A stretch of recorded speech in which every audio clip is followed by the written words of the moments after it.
Wie ist das eigentlich, in einer booming City wie Austin, Texas zu wohnen? Seit fast 4 Jahren wohnen wir hier und es boomt immer noch. Darum geht's heute in dieser Quasselrunde und damit Glück auf und Howdy aus Austin in Texas. Die 8er Miles in Texas, der Weg war nicht leicht. Doch jetzt stehen sie hier unter dem weiten Himmel, unendlich und weit. Von der Kohle zum Staub, vom Bergwerk zum Wind, Texas ist jetzt hier zu Hause, wo der neue Traum beginnt.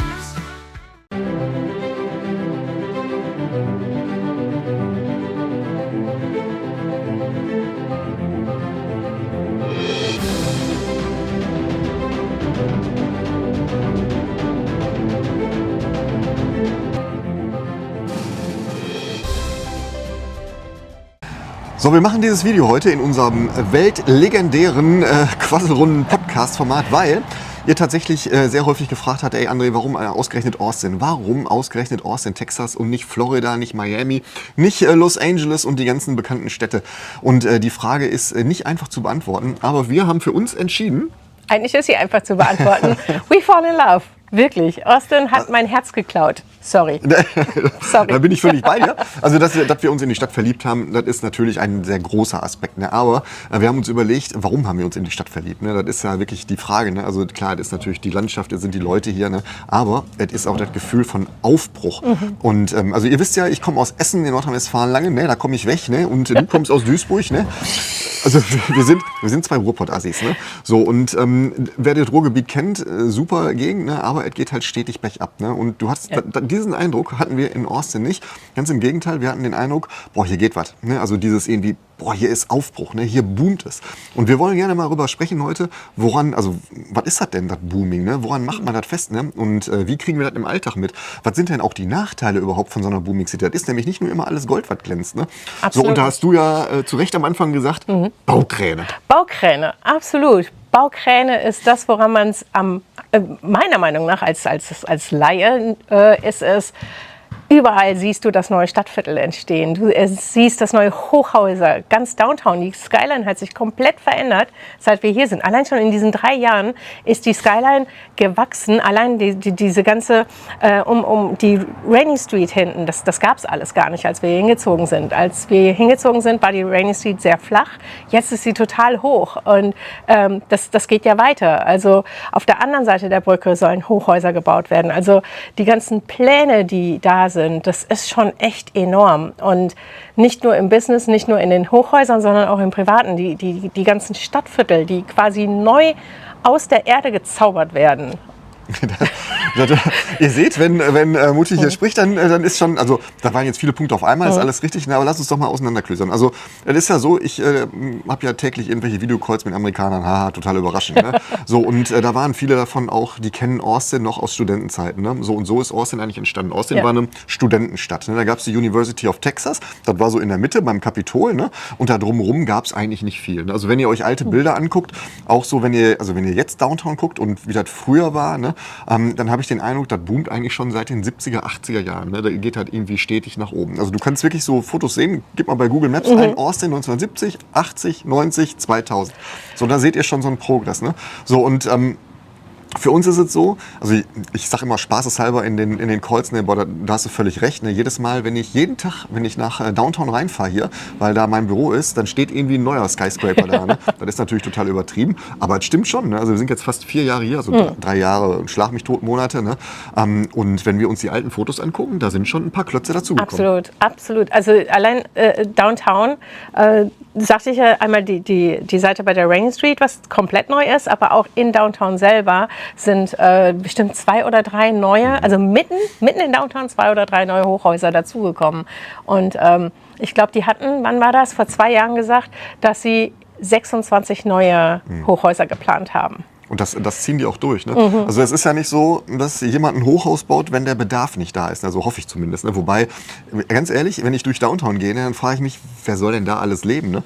Weil die ganzen Hochhäuser, die wir da sehen, die da so hochgezogen sind, das ist vielleicht ein bisschen anders als in vielen anderen amerikanischen Städten. Also zum Beispiel Los Angeles, Downtown ist ja so, da sind Bürogebäude. Ja. Ne? Also der LA Bewohner, der wohnt nicht in Downtown, weil das auch gefährlich ist abends. Ne? Aber der fährt halt zur Arbeit rein, so wie in Manhattan wahrscheinlich auch. Also Manhattan ist ein schlechtes Beispiel.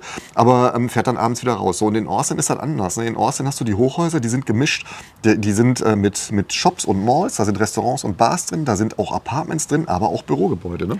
Absolut. Und du hast sogar komplette, nur Apartmentanlagen in den Hochhäusern. Also das ist schon anders als sonst wo. Aber die Leute zieht es ja gerade hier hin. Es sind ja nicht nur die Hochhäuser, die neu entstehen zum Wohnraum, sondern auch die ganzen neuen Stadtviertel, die ich sagte.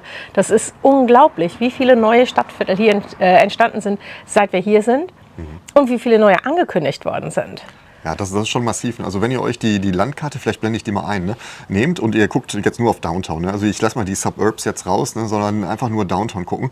Dann habt ihr ja da den Colorado River. Ne? Da steht Colorado River, aber eigentlich ist der Lady Bird Lake oder der Town Lake, wie der Austinat sagt. Ne? Genau, Town Lake. Und, ohne Artikel übrigens, habe ich gelernt. Man sagt nicht The Town Lake, sondern Town Lake. nur Town Lake. Town Lake. Das ist ein anderes Thema. So, aber wenn ihr jetzt vom Kapitol aus guckt, ne, also Richtung Süden fahrt und dann ist irgendwann die Congress Bridge da habt ihr auf der anderen, also die Congress Bridge ist quasi diese Fledermausbrücke, wo die ganzen Fledermäuse drunter sind. Und da kann man auch parken und dann könnt ihr da am Fluss entlang laufen. Ne? So, und dieser ganze Bereich, der da ist, wo auch der Austin Statesman ist, das ist eine Zeitung hier, ne? Der wird komplett gewalzt. Ne? Und da entsteht ein komplett neues Stadtteil. Und jetzt werdet ihr denken, und das macht so eine Boomtown auch aus, das dauert Jahrzehnte, bis das fertig ist. No. Also ich sag mal Müller. Oh, Müller war super schnell. Also Müller heißt das eigentlich. Wird Müller ausgesprochen. Innerhalb von 1,5 Jahren? Ja, das ging relativ schnell. Allerdings war da ja auch schon Substanz vorhanden. Also das hat man ja einfach hübscher gemacht und noch neu dazugebaut. Hübsch ist relativ. Doch, Müller ist super hübsch. Also das, was wir da kennen, super hübsch, keine Frage. Aber jetzt zum Beispiel diese Waterline, dieses neue Riesenhochhaus, was wir da haben, das war innerhalb von 3 Jahren, haben sie das hochgezogen. Ja. Und das ist riesig. Das ist das neue, soll also das neue... Das höchste Gebäude, ne? In Austin, oder? Mhm. Das höchste Gebäude in Austin und soll irgendwie das neue ikonische Gebäude, wobei es geht nichts über das Segel. Das Segel ist mein absolutes Lieblingsgebäude. Wie heißt das in Dubai? Burj Al Arab? Ja. Das also, sieht nicht so ähnlich aus, ne, aber das erinnert mich immer daran. Ist genau ein Gebäude vor Google. Ne? Also Google hat Google ist eingezogen dort. Ja, ist aus. Also Google boomt ja, also ihr seht schon, ne, das hat halt was mit Booming zu tun. Ne? Ja. Also wenn ihr den Eindruck habt, boah, hier passiert so viel, ne? Also dieses irgendwie, es passiert so viel, das gibt dir schon den Eindruck mit, hier ist Aufbruchsstimmung. Ne? Überall das ist nicht schön, ne? Das ist halt der Nachteil. Ne? Baukräne sind nie schön. Ne? Aber das ist halt ein Symbol dafür, irgendwie, dass es hier boomt. Und jetzt müssen wir uns fragen, warum boomt das? Wirtschaft. Die ganzen, also alle kommen so nach Austin. Nur weil wir in die Wirtschaft gehen. Nur weil wir in die Wirtschaft gehen. Wir gehen jeden Abend in die Wirtschaft. Das stimmt nicht. Nein. Auch nicht. Nein. Also es liegt ganz einfach daran, alle kommen so momentan nach Austin. Wirklich alle. Egal Wer sind denn alle?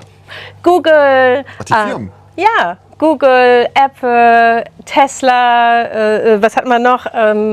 Samsung ist hier. Ganz viel Tech, ne? So, und das ist einfach auch so, die Frage ist ja, warum kommen die, ne? Weil der Governor hier von Texas denen natürlich total viele Benefits gibt, ne? Also der Staat Texas, der hat natürlich ein enormes Interesse daran, dass sich hier große Firmen ansiedeln. Denn wenn ihr wisst das bestimmt, wenn nicht, sage ich euch halt jetzt, hier in Texas gibt es keine Einkommenssteuer, gibt es keine Gewerbesteuer und keine Körperschaftssteuer für Kapitalgesellschaften. Ne? Also wenn ihr das mit einer GmbH vergleicht. Ne? So, und das macht die Sache natürlich attraktiv. Aber der Gouverneur, der hat ein Interesse daran, dass viel Fläche hier belegt wird, wie zum Beispiel von Samsung und Tesla, weil der Staat Texas, der lebt von Property Taxes. Genau, von Property Taxes. Und natürlich, je mehr Grundstücke da sind, die bebaut sind, ne, desto mehr nimmt natürlich auch der Staat ein. Da kann man denen schon mal so ein paar extra Benefits geben. Ne? Absolut richtig. Ich wollte gerade sagen, die Kehrseite der Medaille ist, jeder Staat braucht natürlich Geld und in Texas wird das über die Property Tax. Und natürlich steigt der Wert deiner Immobilie in einer Boomtown besonders schnell. Und das heißt, selbst wenn das Haus es gar nicht hergibt, zum Beispiel, keine Ahnung, das Haus ist normalerweise wäre es $500.000 wert, jetzt bist du in der Boomtown und man sagt, es ist $900.000 wert. merkst du bezahlst auf einmal sehr, sehr viel mehr Property Tax für ein Haus, was eigentlich gar nicht so viel wert ist. Ja, für unsere linken Zuschauer, Angebot und Nachfrage, müsst ihr mal nach googeln. Dann wisst ihr, wie das funktioniert. Da müssen wir jetzt nicht reingehen. Aber Tina hat natürlich völlig recht. Ne? Also das ist natürlich auch der Nachteil. Ne? Also was natürlich passiert ist in der Vergangenheit, um das aufzunehmen, ne, ist, dass ganz viele aus Kalifornien, die unzufrieden mit dem kalifornischen Staat war, weil das sind fast deutsche Verhältnisse, hätte ich gesagt. Ne? Aber was Steuern angeht und so, ist das schon hart da in Kalifornien. Und du hast halt businessmäßig nicht so viel Freiheiten. Ne? Also ich merke das ja selber. Ich habe ja schon erzählt, wir haben auch Mitarbeiter in San Diego mittlerweile. Ne? Und was du da an Formalismus hast, das ist für Amerikaner, also für uns Deutsche ist das, ja mein Gott, da mache ich halt 2 Checkboxen mehr, aber für die Amerikaner ist das so viel Bürokratie, das gibt's da gar nicht. Die fühlen sich in ihrer Freiheit eingeschränkt. Das mag jetzt für euch ein bisschen komisch klingen, aber das ist für die Amerikaner tatsächlich so. Und darum zieht's die dahin, wo das Wetter gut ist. Wetter ist gut. Und Kalifornien ist auch gut. Und was boomt und was billig ist. So, für Kalifornien ist es billig. Für Kalifornien ist das billig. Und da kommen wir zu dem Punkt. Für uns nicht. Aber da kommen wir nachher bei den Nachteilen drauf, dass es nämlich auch extrem viele Nachteile hat, wenn du in einer Booming City wohnst, wie zum Beispiel das zumal oder zuerst billige jetzt teuer wird. Aber es gibt hier, und da wollte ich eigentlich drauf aufgreifen, es gibt hier in Texas tatsächlich einen Spruch über die ganzen Kalifornier, die hier hinkommen: Don't California my Texas. Ja, also der Frust ist halt auch groß geworden. Ne? Und da kommen wir bestimmt zu den Nachteilen nochmal drauf. Ne? Denn wenn natürlich so eine ganze Völkerwanderung passiert, da kennt ihr Deutschen euch ja mit aus. Darf ich nicht machen. Hat Tina gesagt, ich soll halt, aber das ist halt wirklich so. Ne? Das hat enorme Einflüsse auf das tägliche Leben und auch auf die Preisgestaltung hier. Ne? So, und da merkst du halt auch so eine Booming City. Ne? Also ich sag mal, für mich ist immer der Jellyfish, das Jellyfish Barometer, mein Gott, Verlust der Muttersprache. Es ist 5:25 Uhr Central Time PM. Also das Jellyfish-Barometer, was ist das? Es gibt hier eine Brauerei, das ist von Pint, die heißt Pint aus. Und die braut das teuerste Bier hier in Austin. Also egal in welcher Bar du bist. Jellyfish heißt das Ding, ne? Also ihr wisst, was ein Jellyfish ist, ne? Eine Qualle. Ist ein Hazy IPA und das ist immer grundsätzlich das teuerste Bier, was auf der Karte steht. Und das ist mein Maßstab, denn als wir hier hingekommen sind, war ein Jellyfish-Glas ungefähr $6-7. Jetzt kriege ich unter $9 kaum noch ein Glas Jellyfish. Du meinst den Big Mac Index und das ist tatsächlich ein wirtschaftliches Wort, habe ich gelernt. Der Big Mac Index? Also, ja, es gibt wirklich nicht an McDonald's gehen. Aber das ist wirklich, also so misst man quasi die Wirtschaftsstärke anhand eines Big Mac Index. Haha, ich wusste was du nicht weißt. Aber was hat das noch mit der Wirtschaft aus sich? Startup-Szene, die ist riesig, die ist unglaublich in Texas. Also die ganzen... Also in Austin zumindest, ne? Also, oh ja. Ich sag mal, die Startup-Szene in Jano ist jetzt nicht so groß. Ne? Naja, aber in Austin ist es extrem. Und wir haben ja auch davon gesprochen, was ist Booming City, nicht Booming State. Das stimmt. Also da hat die Tina völlig recht. Ne? Also Startups ist ja ein Thema. Wir haben schon mal zusammen ein Video gemacht über Capital Factory, wie die da gepitcht haben und wie schnell man hier an Geld kommt. Ne? Das ist ein Riesenvorteil, denn da, wo Startups sind, siedelt sich natürlich auch Kapital an. Also Venture Capital, ne? Andere Risikokapitalgeber, ne? Sind hier, die natürlich das nächste große Facebook suchen. Ne? Absolut. So, und das merkt man natürlich. Es ist sehr geschäftig hier. Ne? Aber ich muss sagen, also zumindest in Austin, ne? Es ist halt sehr Dienstleistungs-, Software- und Tech bezogen. Ne? In Houston ist mehr Manufacturing und mehr Industrial. In Dallas ist mehr altes Geld. Ne? Und das macht halt aber tatsächlich, wenn du viele Startups hast, die hier so Tech und Innovationen reinbringen, dann merkst du das Boom. Ne? Also geht ja schon mit selbstfahrenden Autos los und Roboter, die dir die Pizza ins Büro bringen. We are in the future. Also das ist echt krass, was hier mittlerweile an selbstfahrenden Autos durch die Gegend fährt. Mittlerweile haben wir, glaube ich, 4 Unternehmen, die das machen. Also nicht nur Waymo. Aber nicht alle sind schon zugelassen ohne Fahrer. Nein, aber 4 siehst du hier, dass hier, also das ist auch Booming hier, ne? Booming City. Aber jetzt mal abgesehen von der Wirtschaft, was macht denn noch eine Booming City aus? Weil du kannst ja nicht nur arbeiten, sondern du willst ja auch nachher... Ich habe den Eindruck, ich kann nur arbeiten. ...ausgehen und ein bisschen Freizeit haben. Und diese Freizeitaktivitäten hier, die sind echt unglaublich. Hier poppt jeden Tag irgendwas Neues auf. Ein neues Restaurant, eine neue Frühstücksbar, eine neue... Foodtruck, eine neue Bar. Also hier öffnen jeden Tag... Nicht jeden Tag, aber jede Woche neue Geschäfte. Shopping. Die Domain ist ja auch relativ neu. Ja. Ne? Und die wollen jetzt noch so ein ähnliches wie die Domain bei uns im Süden bauen. Hurra, das wird auch Zeit. Dann kann ich mir den Nachteil, den wir gleich noch besprechen, nämlich den Stau sparen. Ja, genau. Oder auch insgesamt Pickleball. Ich meine, heute geht nichts mehr ohne Pickleball. Und jeder baut irgendwie eine Pickleball. Und je mehr natürlich boomen und mehr bauen, desto mehr Freizeitmöglichkeiten haben wir. Desto mehr können wir ausgehen. Und also Pickleball war vor 3 Jahren gar kein Thema. Vielleicht mal so ein bisschen. Und jetzt hat das gefühlt, jeder Biergarten, überall gibt es Pickleball, auf Hochhäusern, draußen um Feld. Du kannst überall Pickleball spielen, finde ich großartig. Oder auch die ganzen Hikes, die neu aufgemacht werden, also die angeschlossen werden. Also man sorgt schon dafür, dass die Leute nicht nur arbeiten, sondern auch ganz viel Value in ihrer Freizeit bekommen. Das waren jetzt sehr viele Punkte auf einmal. Also vielleicht nochmal Pickleball erklären. Also Pickleball, wer das nicht kennt, das ist, als hättest du so Beachballschläger auf einem Tennisfeld. Ne? Ich bin der Meinung, also meine Theorie ist, das ist nur erfunden worden von einem, der total faul ist, der ein bisschen Sport machen wollte und dabei Bier trinken will. Weil du findest die Dinger, wie Tina schon sagte, tatsächlich in jedem Biergarten. Ne? Und das gibt ja, also dadurch, dass halt so viel Neues entsteht und immer wenn Neues entsteht, hast du wirklich das Gefühl, boah, ich bin dabei. Ja. Ne? Also krass, schon wieder da ist was Neues, das ist cool und alles übertoppt sich immer. Ne? Also das ist immer cooler und das wird immer schicker. Also schicker im Sinne von, weißt du, ich bin ja ich mag gerne diesen Country-Cowboy-Lebensstil, obviously. Ne? So, und das wird aber immer schicker jetzt auch. Ne? Ja, was nicht verkehrt ist. Ne? Also ich will das gar nicht schlecht machen. Ne? Aber du merkst dran, okay, irgendwas passiert hier. Hier ist irgendwie ein riesen Aufbruch. Ja, überall. Deswegen musste auch bei uns in Austin der Flughafen erweitert werden. Der muss noch erweitert werden, der ist noch nicht erweitert. Ja, der muss noch erweitert werden, aber die Baustelle ist schon da. Und jetzt kommen wir so langsam in den Bereich so, ist das Plus oder ist das Minus? Flughafenerweiterung ist natürlich für Austin ein absolutes Plus. Wir verdoppeln uns quasi, was den Flughafen angeht. 32 Gates. Genau, bei den jetzigen 34 Gates. Ja, verdoppelt. Also wirklich verdoppelt. Und wir kriegen, hast du mir gestern erzählt, ne? Wir kriegen so einen Flughafenzug, der die Stadt verbindet. Also das ist wohl, die Idee ist genehmigt, ne? Aber ich habe auch ganz viele Stimmen gehört, die sagen, das wird sowieso nichts. Ja, aber allein, ne, dass man darüber nachdenkt, endlich mal öffentlichen Nahverkehr. Öffentlicher Nahverkehr. Hey. Ey, wir sind in einer Stadt, wo es kaum öffentlichen Nahverkehr gibt. Ne? Und jetzt reden die über öffentlichen Nahverkehr und das zeigt doch, hier boomt es. Also irgendwas passiert hier. Wenn ihr euch fragt, was da hinten blinkt, ne?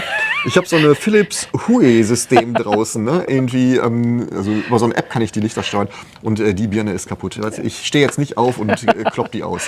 Nein, aber dass der Flughafen jetzt gerade erweitert wird, ist für die Stadt cool, für uns so ein bisschen uncool, weil ich liebe den Flughafen, so wie er jetzt ist. Er ist übersichtlich, er ist klein, er ist so wie Dortmund, würde ich sagen. Ne? Um Gottes Willen. Warst du schon mal in Dortmund am Flughafen? Ja. Da ist nix. Oder das ist, als wenn du in Dortmund am Flughafen ist, als wenn du in so einer Halle bist, die damals in den 70ern eine Kantine war. So, und dann hast du da so ein Gate, da steht dann irgendwie, also dass da noch ein Digitalschild ist schon krass. Weißt du, da steht so eine Uschi, die hält ein Schild durch Paderborn. Dann ist es von Köln. Dortmund nach Paderborn. Dann lass sagen Köln, wie Köln. Also wirklich ein super süßer kleiner Flughafen, der ist total super organisiert. Du bekommst Parkplätze direkt davor für wenig Geld. Ich liebe diesen Flughafen wirklich sehr. Im Vergleich zu allen anderen Flughäfen hier in Texas mag ich den Austin am liebsten. Der ist überschaubar. Also ihr müsst wissen, der Austin Flughafen, der war eine alte Military Base. Ne? Also der wurde für Desert Storm, war da glaube ich erst Irakkrieg. Ne?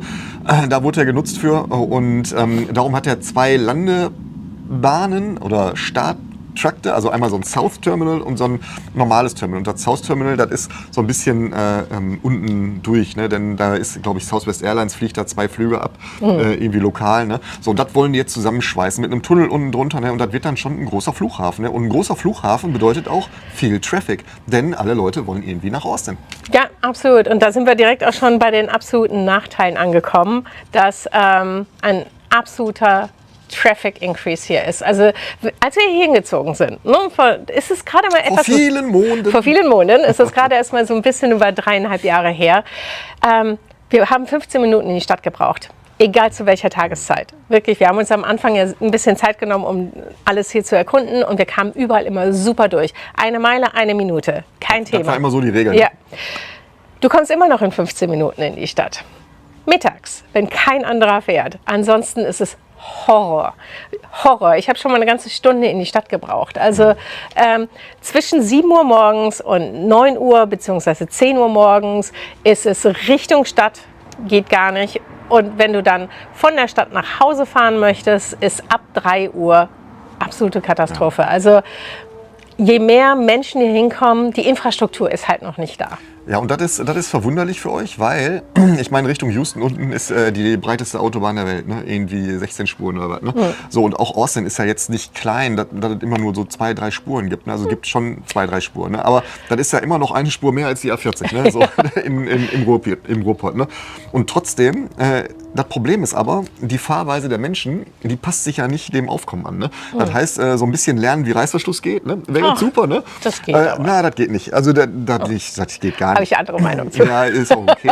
Aber die fahren halt immer noch so, als hätten sie so viel Platz ohne Ende. Ne? So, das stimmt schon. Aber das ist gar nicht die Fahrt in die Stadt, ne? Sondern nach Downtown rein ist natürlich schwierig. Auch Parken ist schwierig da. Ne?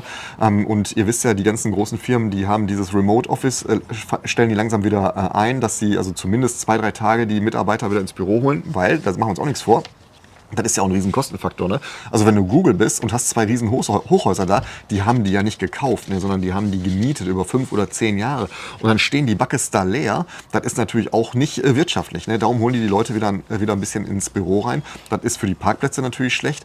Aber die meisten fahren einfach an Downtown vorbei, denn der Wirtschaftskern eigentlich passiert so Richtung Domain da oben. Ne? Ja, auf jeden Fall ist da halt der günstigere Wohnraum ist oben im Norden von Austin. Das heißt, die hier hinziehen, ziehen meistens in den Norden von Austin.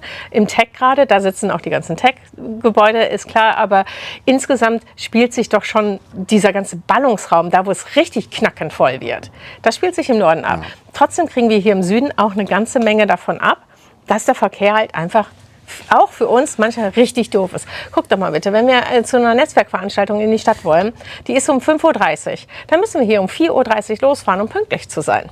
Ja, also das ist tatsächlich so. Ne? Jetzt werdet ihr sagen, ja, mein Gott, ihr wohnt ja halt weit weg, aber wir wohnen gar nicht weit weg. 15 Minuten. Das ist wirklich, also der Verkehr ist auf jeden Fall ein Riesennachteil, ne, wie der hier wächst. Ich habe ein bisschen Hoffnung, dass wenn mehr selbstfahrende Autos kommen, dass das so ein bisschen sich regelt, ne? Denn die Maschine kann das besser als wir Menschen.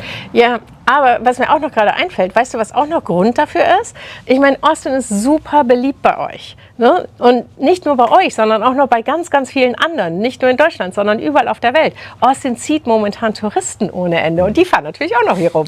Wobei, das ist natürlich sehr, sehr, sehr wenig. Ne? Also Austin ist natürlich nicht so touristisch wie jetzt Los Angeles oder New York oder so. Es kommt aber. Aber es kommt, du hast recht. Es kommt. Und auch das macht ja so eine Boom City aus. Ja. Ne? Wir sind ja dabei zu validieren, warum wir das als Boom City sehen. Ne?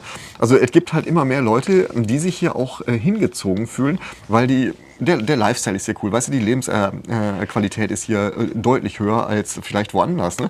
Ja, das Leben ist teurer und vielleicht auch härter, aber du wirst halt auch fürstlich belohnt dafür. Ne? Ja, absolut. Und ich meine, das Gute an Touristen ist ja erstens, dass ihr die frohe Kunde in die Welt tragt, dass Austin amazing ist, aber auch noch, ihr bringt das ganze Geld hierhin, was wiederum gut ist für die Wirtschaft, woraufhin wir wieder wachsen können. Also, ja. Wobei ich ehrlich bin, ne? Also wenn du als Deutscher hier bist, ist das für dich ganz schön teuer. Ja. Das ist so, ne? Denn du hast natürlich dein deutsches Einkommen hier und bist andere Preise gewöhnt. Ne? So, und ich denke schon, dass die Leute, die hier hinkommen, die müssen schon ein bisschen Geld haben. Ne? Ja. Oder die verkaufen das zu Hause in ihrer Bubble als Luxusreise. Ne? Also das ist tatsächlich so. Also Austin ist wirklich auch für Touristen nicht günstig. Nein, natürlich nicht. Und das ist, Hotelpreise an. Wollte ich gerade sagen, das ist ein absoluter Nachteil einer Booming Town, ist, dass die Preise hier steigen wie bescheuert. Du hast gerade das mit deinem Jellyfish gesagt, aber auch das Essen. Ich meine, in unserer Pizzeria, wo wir gerne hingehen, im Norden, wir nennen keine Namen. Die Maldis. Ist eine Kette. I know. Aber die haben die Preise von einer Pizza von $21 für 3-Personen-Pizza. Ne? Also wirklich, 3 Personen können davon essen. 2. Die große. Ja, die ganz große. Ja, die hat 19 Inch oder? 18 Inch, genau. Oder so. Also die ist riesig. Da haben wir immer zu dritt von gegessen. $21 fand ich immer ein Schnapper. Fand ich wirklich ein Schnapper. $21 Mittagessen. So, die gleiche Pizza kostet 37. Ja, das ist schon ordentlich, ne? Das ist und ich finde, die haben die Rezeptur geändert. Aber das ist, das ist was anderes. Das ist ein anderes Thema. Aber das ist halt überall. In so einer Booming Town, die nehmen es von dir. Und wenn sie es nicht von dir nehmen, dann nehmen sie es vom Nächsten. Also das ist total rücksichtslos. Ziehen die Preise an bis zum geht nicht mehr. Die können es gehen. Also nochmal, Angebot, Nachfrage, könnt ihr googeln. Ja. I know. Aber trotzdem, ich meine, mittlerweile die Austiners, die gehen dann halt auch schon gerne raus aus Austin. Und das weißt du, wenn wir nach Driftwood fahren oder nach Burner oder Nicht Fredericksburg. Fredericksburg ist auch eine Fredericksburg ist sehr schick geworden. Ist auch eine Booming City. Die haben, Entschuldigung, aber Fredericksburg, ne, weil ihr fragt ja immer, ja, warst du schon mal in Fredericksburg, deutsche Stadt und so? Ja, war ich schon ganz oft, ne? Und Fredericksburg ist nicht mehr so wie das, also das ist nach wie vor traumhaft schön da, ne? Aber es ist so ein bisschen das zweite Aspen geworden, ohne Schnee, ne? Das heißt, die ganzen reichen Leute siedeln sich mittlerweile um Fredericksburg an. Ja. Es gibt ein Hotel jetzt auf der Main Street, das Albert heißt das, ne? Macht euch mal den Spaß und guckt mal die Hotelpreise an. Also vielleicht hatten wir, weil das in den Ferien war, ne? Aber die Nacht hat $600 gekostet, ne? Für eine Nacht in Fredericksburg. Und ich denke so, da bin ich halt im Auto, ey. Ja, genau. Weißt du, die $600, die kann ich in der Bar vertrinken. Nein, aber Fredericksburg ist auch eine Booming City, also eine Booming City, ne, aber eine Booming Region. Das heißt, wir gehen halt ganz gerne, wenn wir mal ausgehen, jetzt mittlerweile auch schon mal raus aus Austin. Richtung Driftwood oder was weiß ich, wo es einfach sehr, sehr viel günstiger ist. Ja, so ein bisschen back to the roots. Ne? Ja. Also dadurch, dass du halt, also wir reden jetzt fast nur über Restaurants, ne? Aber das ist halt wirklich so. Ne? Alles ist günstiger da. Ja, aber für mich sind halt Restaurants, je nach Art der Restaurants, die da entstehen, also wenn du zum Beispiel, also für mich ist auch so ein Indikator, das boomt, wenn du viele Sushi-Restaurants hast, die da entstehen, ne? Dann ist das ein Zeichen, okay, das ist irgendwas passiert hier. Ne? Das ist halt, das ist viel Geld da, ne? Weil sonst würdest du kein Sushi-Restaurant aufmachen. Ja, ne? richtig. Denn der Cowboy an sich, der geht bestimmt nicht in so ein Sushi-Restaurant. Das heißt, es kommen viele Einflüsse von außen rein und das macht halt auch Austin aus. Ne? Also Austin ist weird, Austin ist multikulturell hier. Sehr bunt. Und die Frage war ja, warum boomt das? Ne? Also woran merkst du das? Ne? Und daran merkst du es halt. Ne? Also wenn du durch die Straßen gehst und du siehst halt verschiedene Kulturen, verschiedene Leute mit einem gewissen Niveau, ne? Dann weißt du, okay, hier geht was. Hier ist viel Tech, hier sind viele kluge Leute. Austin ist eine der Top-Universitätsstädten in ganz USA.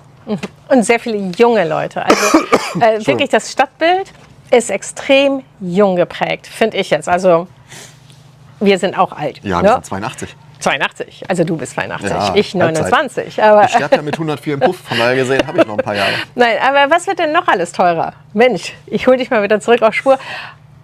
Soccer. Als wir hier hingekommen sind, Oh, ja, das liegt aber nicht an der Boomtown. Doch, es Nein. liegt daran, dass Austin auf einmal überall wahrgenommen wird und Apple sagte so, ja, wie geil, Austin ist cool, wir streamen die jetzt auch und deswegen verdoppeln wir mal eben die Preise. Hat nicht an Austin nach. Also bei allem Respekt, ne, also die Major League Soccer, ne, die ist jetzt nicht teurer geworden, weil Austin so ein geiler Verein ist. Austin ist kein geiler Verein, Nein. aber weil die Major League Soccer jetzt nach und nach die Europäer holt, wie Messi damals ne, oder Müller, ne, hat Apple gesagt, oh, da geht was. Ja. Und darum von $35 mindestens, ne, also das war die Standardkarte, $35, ist jetzt der kleinste Preis $70. Das liegt aber nicht an Austin, das liegt an der Major League Soccer. Okay, aber weißt du, was trotzdem ein absoluter Nachteil ist an einem Booming City oder an dem Boom hier in Austin? Und das finde ich total schade. Und ich muss sagen, ich bin ja nicht in den 90ern hier hingekommen, auch nicht in den Early 2000s, sondern wir sind hier hingekommen in den 2020ern. Ne? Und Keep Austin Weird war ganz am Anfang, als wir hier waren, echt ein Riesending.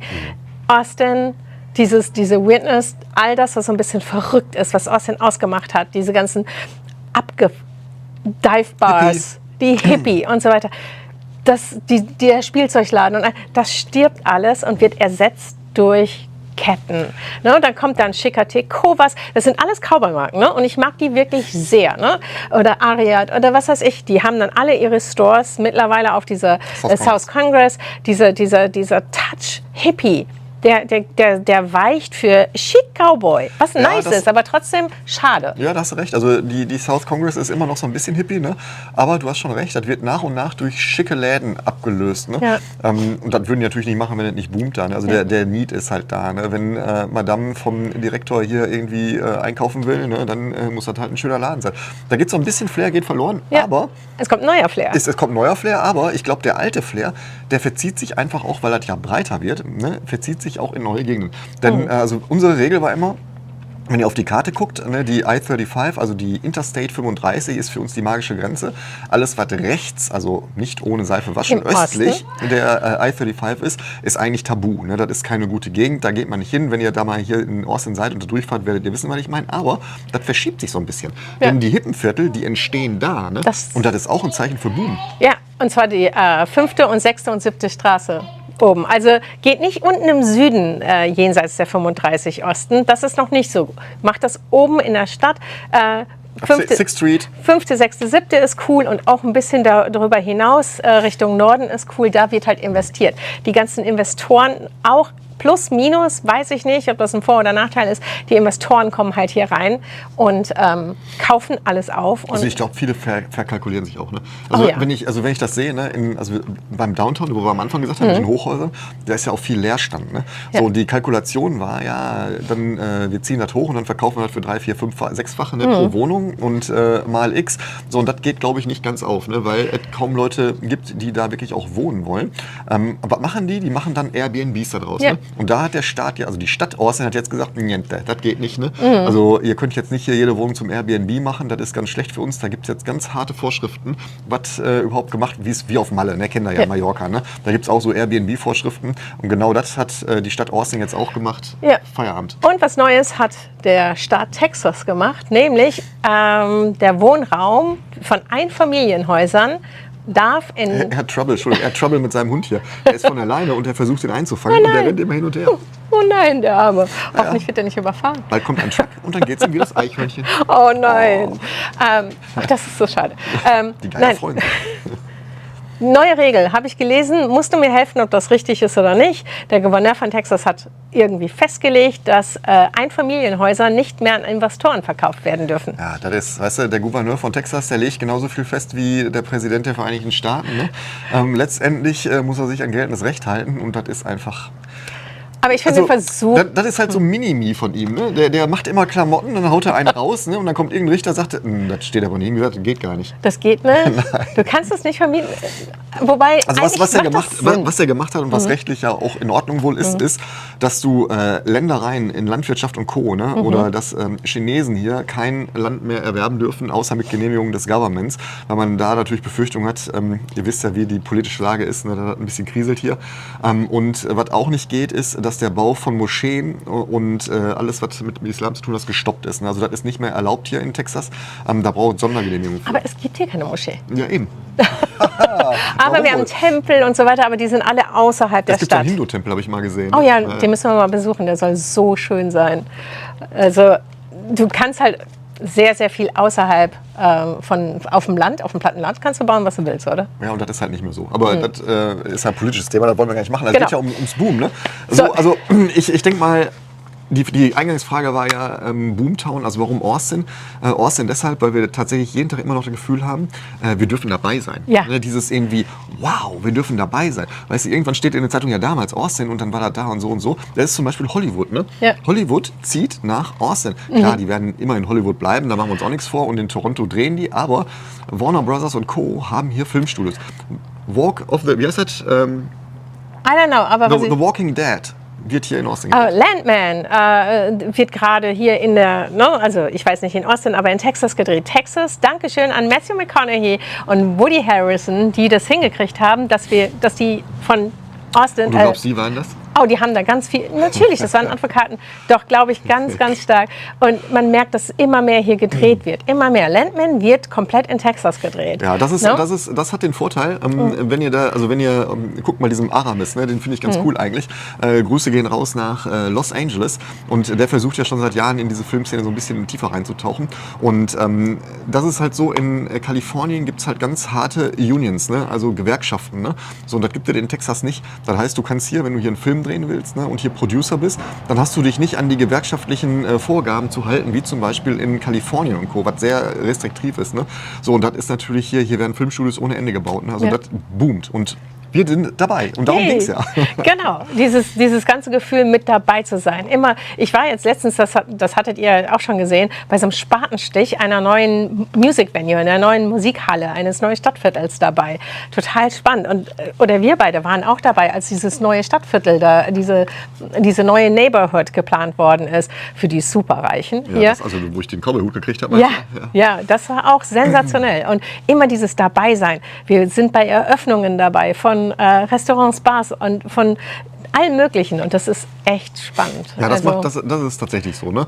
So, also um das abzukürzen ist gut nach einer halben Stunde, ne? Aber also wir haben das Gefühl, dass hier jeden Tag was Neues passiert. Ne? So, und das hatte ich halt in Good Old Germany nicht mehr. Ne? Also ich mag Deutschland nach wie vor. Ne? Ist jetzt nicht so, ich will eigentlich auch gar kein Deutschland-Bashing machen. Mir tut's in der Seele weh, was da passiert. Das muss ich wirklich sagen. Ne? So, und ich bin halt ein Ruhrgebietskind, ne? Und ich habe halt das Ruhrgebiet noch so in Erinnerung, wie das Ruhrgebiet sein sollte. Und das ist es leider nicht mehr. Ne? So ist aber auch, weißt du, und hier habe ich halt das Gefühl, hier ist was Neues. Hier beginnt was Neues. Hier beginnt jeden Tag was Neues und hier kommen Innovationen her. Und hier wollen die Leute arbeiten. Die Leute sind hier, weiß Gott, nicht faul. Die knüppeln hier richtig rein, weil ich habe den Eindruck, okay, nicht für alle, ne, aber viele haben hier Chancen, ne, die wahrnehmen. Die Forschung wird gefördert hier, ne? Tech wird gefördert hier. Du kannst hier einfach auch Innovationen mal ausprobieren auf einem kurzen Dienstweg. Ne? Und das gibt dir das Gefühl irgendwie, geil, ich kann dabei sein.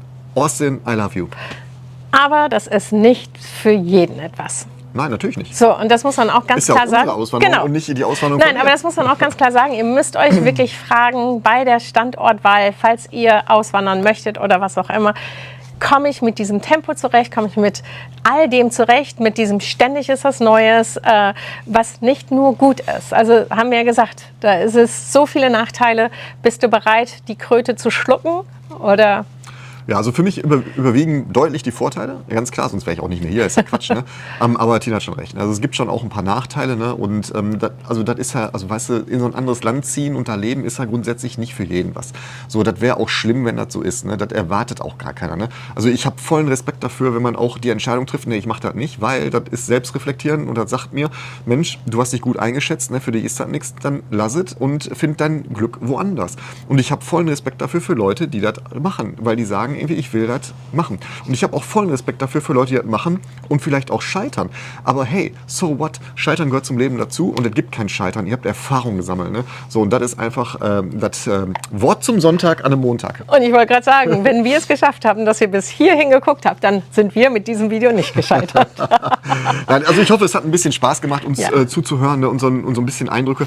Ich weiß, meine Shorts und meine Reels sind natürlich provokativ. Ne? Das macht mir Spaß morgens immer, ne? Denn ich bin sehr kontrovers, ich weiß das auch, aber diese Quasselrunde sollte nicht ganz so kontrovers sein, sondern sollte wirklich so einen echten Blick auf Austin und unsere Lebensweise und unsere Sicht auch geben. Und ich hoffe, das können wir transportieren. Ja. Ich denke auch und deswegen nochmal Dankeschön an alle, dass ihr immer so lieb kommentiert. Bitte tut das auch weiterhin. Jeder Kommentar von euch bedeutet uns die Welt und wir freuen uns, Antworten auch meistens, also ich auf jeden Fall. Ja, also ich versuche tatsächlich, also ihr müsst mir nicht böse sein, ich versuche tatsächlich viel zu antworten, aber jetzt so Instagram, YouTube und TikTok und mittlerweile Facebook, weil Instagram halt immer da hinpostet, ne? Es sind mittlerweile Tausende von Kommentaren, die ich bekomme. Ich kann da nicht durch. Also mein Ziel ist immer so 3, 4, 5 die ersten, ne, nehme ich und dann gucke ich zwischendurch meine Mittagspause rein. Ne? Ansonsten gehe ich oft live auf den diversen Plattformen, ne, um das halt abzufedern. Ne? Aber ich kann nicht jedem antworten. Ich schreibe mir auch viele Direktnachrichten. Ne? Selbst da komme ich kaum hinterher. Das ist abgedreht. Also danke dafür. Ich liebe euch. Wirklich, danke für alles. Und jetzt bleibt uns nur zu sagen, gute Nacht. Wir machen es jetzt bequem. Und ich hoffe, ihr auch. Und wir sehen uns ganz bald wieder. Absolut. Vielen Dank fürs Zuschauen. Folgt uns mal. Folgt vor allem der Tina, die ist unter Followert. Ja. In diesem Sinne, bis demnächst. Ciao. Ciao.